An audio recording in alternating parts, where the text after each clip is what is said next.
আর্জেন্টিনাকে কাঁদিয়ে সেমিফাইনালে ফ্রান্স, ম্যাচ শেষে দু দলের হাতাহাতি। শিরোপা জয়ের স্বপ্ন আর পূরণ হল না আর্জেন্টিনার। প্যারিস অলিম্পিকের কোয়ার্টার ফাইনালের উত্তেজনাপূর্ণ লড়াইয়ে ফ্রান্সের কাছে হেরে বিদায় নিল তারা। তবে শেষ বাঁশি বাজার পর পরিস্থিতি ভীষণ উত্তপ্ত হয়ে ওঠে। দুই দলের ফুটবলাররা প্রথমে বাকবিতণ্ডা ও পরে জড়িয়ে পড়ে হাতাহাতিতে। এদিন ম্যাচ শুরুর আগেই ফরাসি দর্শকেরা আর্জেন্টিনাকে 2 দেয়। আর ম্যাচে ফ্রান্সের কাছে 1-0 গোলে হেরে আর্জেন্টিনার বিদায় নেওয়ার পর শেষ পর্যন্ত তা রূপ নেয় বাকবিতণ্ডা ও হাতাহাতিতে। সব শেষ বিশ্বকাপ ফাইনাল শেষেও একই চিত্র দেখা গিয়েছিল।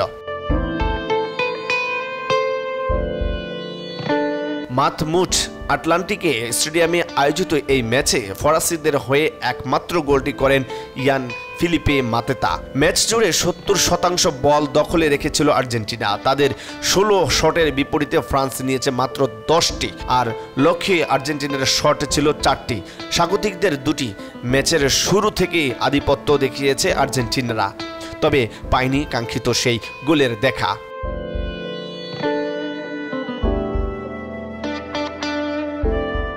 ম্যাচের 5ম মিনিটে আর্জেন্টিনাকে ব্যাকফুটে ঠেলে দেয় ফ্রান্স। কর্নার থেকে মাইকেল ওলিসের ক্রস পেয়ে বক্সের সেন্টার থেকে হেড করে জাল কাপান ফিলিপে মাতেতা। ওই একটি গোলই ম্যাচের পার্থক্য গড়ে দেওয়ার জন্য যথেষ্ট ছিল। বাকি সময়ে আরও বেশ কয়েকটি আক্রমণ করলেও কিছুতেই সমতায় ফিরতে পারেনি আল বেলেস্তারা। এরপর ম্যাচের 83 মিনিটে ফ্রান্স ব্যবধান দ্বিগুণ করার আনন্দে মেতেছিল। ওলিসের বাঁ পায়ের শট লক্ষ্যভেদ হলে উল্লেসে ফেটে পড়ে পুরো গ্যালারি, কিন্তু VAR গোলটি বাতিল করে দেয়। তবে শেষমেশ 1-0 গোলের হার নিয়ে মাঠ ছাড়ে আর্জেন্টিনা। এই হতাশাই পরে ক্ষোভে পরিণত হয়।